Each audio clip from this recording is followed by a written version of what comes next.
আমার দিদা গয়ায় বেড়াতে গিয়েছিল, আর সাথে আমাদের বাড়ি একটা কাকিমাও গিয়েছিল।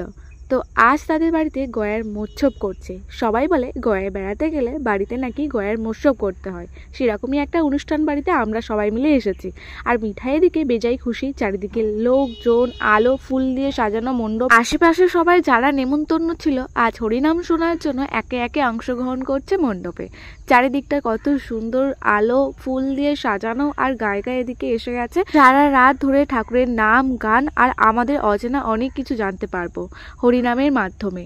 এদিকে মিঠাইকে সাথে করে নিয়ে সবাই চলে এসেছি খাবার টেবিলে। অনেকটাই প্রায় রাত হয়েছে, তাই সবাই চলে এসেছিলাম খাবার টেবিলে।